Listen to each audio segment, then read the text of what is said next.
Tanpa ragu, pemuda itu dengan gesit melompat ke dalam tungku ini. Setelah mencoba ukuran yang pas, ia menyalakan tungku. Kemudian pemuda yang diasapi itu bahkan tidak dikenali oleh ibunya. Ia kembali memasukkan potongan-potongan ban bekas ke dalam tungku di atas, menumpuk dan menata di dalam drum. Ketika seluruh dunia berusaha mencari cara untuk mengatasi polusi limbah karet ban, sebuah bengkel kecil di Baisyawa justru mengubah limbah menjadi harta dengan mempersiapkan ban-ban ini sebagai bahan untuk mengekstrak bahan penting. Melihatnya di akhir benar-benar membuat orang terkesima. Lalu, bagaimana mereka melakukannya? Sebelum melakukan ekstraksi, tukang harus terlebih dahulu memotong ban-ban yang dikumpulkan seberat 500 gram per ons ini, digunakan untuk mengolahnya menjadi potongan-potongan kecil kulit karet, sehingga mempermudah proses berikutnya. Jangan lihat ukuran pisau pemotong di tangan tukang yang tidak besar. Namun, memotong kulit karet yang keras terasa sangat halus seperti memotong tahu. Dengan dia terus mengayunkan pisau, maka ban segera terpotong. Selanjutnya, dia dapat dengan mudah mengangkut potongan-potongan tersebut, mengirimnya ke dalam roll besar di depannya. Meskipun roll tersebut tidak kecil, namun, untuk meningkatkan efisiensi, harus diisi lebih banyak kulit karet. Diperlukan ahli untuk menumpuk dan menata dengan baik, agar terisi penuh tanpa menyisakan celah sedikit pun. Saat ini, fungsi pemotongan ban menjadi jelas. Dan proses ini seringkali membutuhkan waktu lebih dari setengah hari untuk mengisi penuh.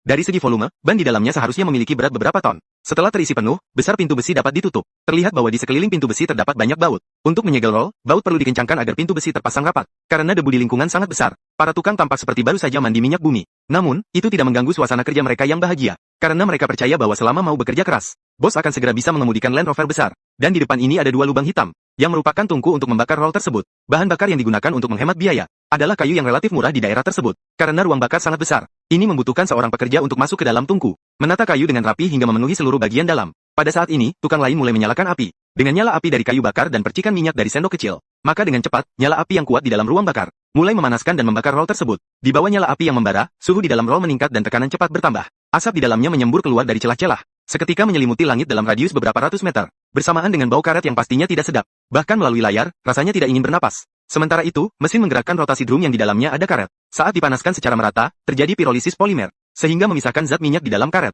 Dan proses ini memerlukan waktu 2,5 hari. Dengan padamnya kayu, seluruh proses pemurnian telah selesai. Setelah pendinginan cepat dengan 2 kipas angin, kita bisa bersiap membuka pintu besi. Bahan yang dihasilkan dari fusi akan ditransfer melalui pipa di atas. Setelah melalui beberapa kolam pendingin dan mengkondensasi menjadi cairan, akhirnya terkumpul di dalam wadah. Jadi, apakah kalian bisa menebak cairan ini apa? Setelah ban diekstraksi menjadi cairan dengan suhu tinggi, di dalam roll yang tersisa adalah bahan lain. Ketika suhu di dalamnya sepenuhnya mendingin, saat itu, tukang membuka pintu kabin dan dapat melihat, di dalamnya sudah terurai menjadi bubuk hitam. Ini adalah karbon hitam. Sebagai bahan penting dalam industri karet, tukang juga harus mengumpulkan mereka dengan teliti. Meskipun selama proses pengumpulan debu berterbangan, tukang-tukang tampaknya sudah sangat mencintai keadaan ini tanpa perlindungan apapun. Setelah pengumpulan selesai, seluruh tubuh mereka sudah tidak ada satupun tempat yang bersih. Sekarang bisa membuka pintu besi roll. Sisa akhir di dalam roll adalah kawat dari ban.